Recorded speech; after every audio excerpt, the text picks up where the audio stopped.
Actually,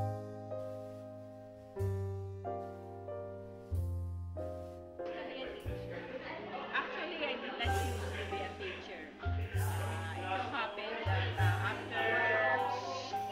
after practicing for 17 years from architectural firm, I was called to teach by my sister in sorority, who was the former dean during 1991. How do you inspire and motivate your students in your life? Okay, the students will be motivated by your knowledge, by your expertise in the subject that you are teaching them. So of course, as an already old designer, I think the students can see in my actions, in my words, that I am an authority in interior design.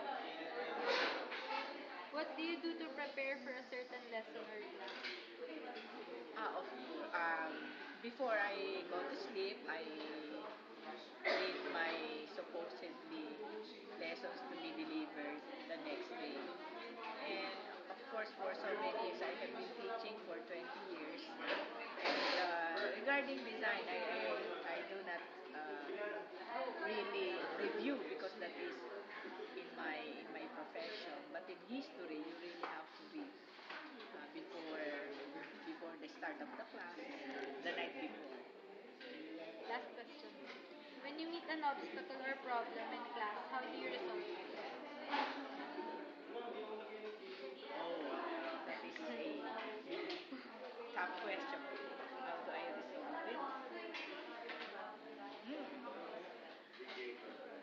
I am as much as possible, I practice my Christianity. So I always, in my life, I always have God with me. So I always, when it comes to hard matters, I see to it that God will intervene. I always pray and I always rely on my conscience, Christian life.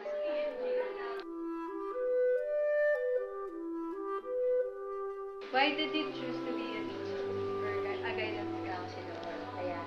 So, una sa lahat, no? So, when I was in college, I took up BS Psychology.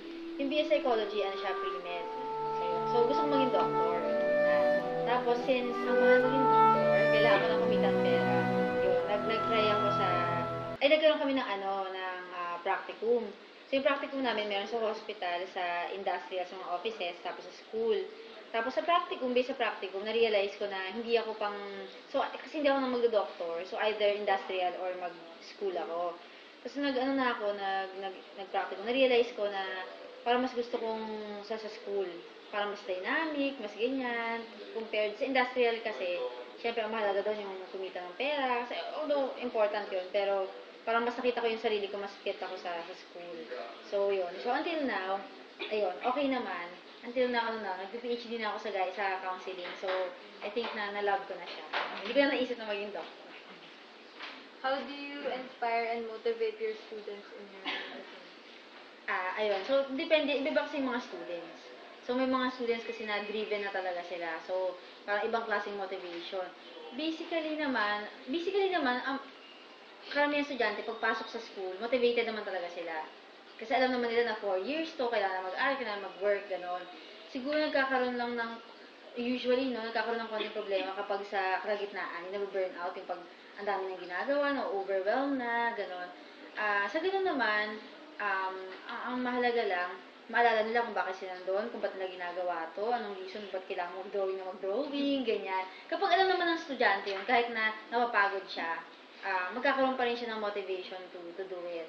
Sa inspiration naman, basically, no, depende naman sa mindset ng tao. Kung mas positive yung tao, positive thinking, mas mag-practice siya noon, usually, mas inspired yung tao na yun.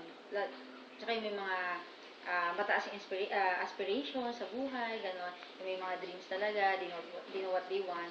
So, Yun, usually sila yung mga talagang very inspired na tao. What do you do to prepare for a certain lesson? Ayan. Para sa akin, mahalaga na prepared kapag gumag sa estudyante. Kailangan yung sinasabi, hindi lang based sa experience mo. Kailangan based yun sa mga studies talaga. Kunyari ano ka on thesis defense.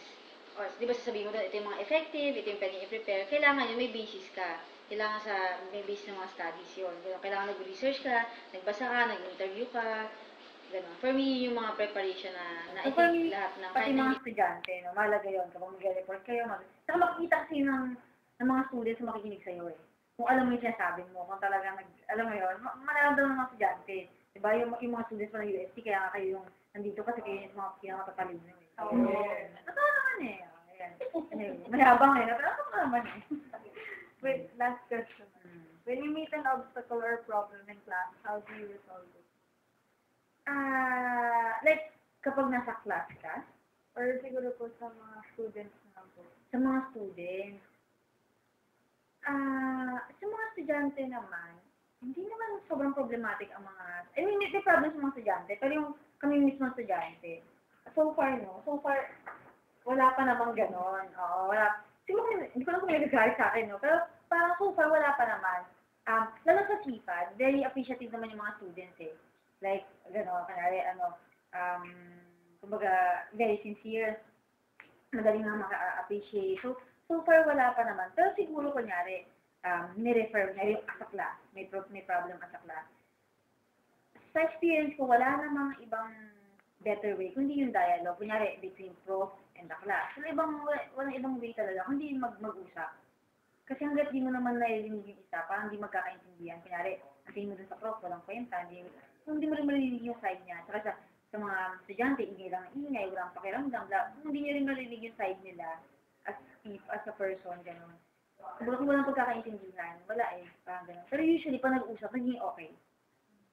Mas yung mas open communication, usually better yung relationship sa class. Di ba? Okay na yun. Thank you po.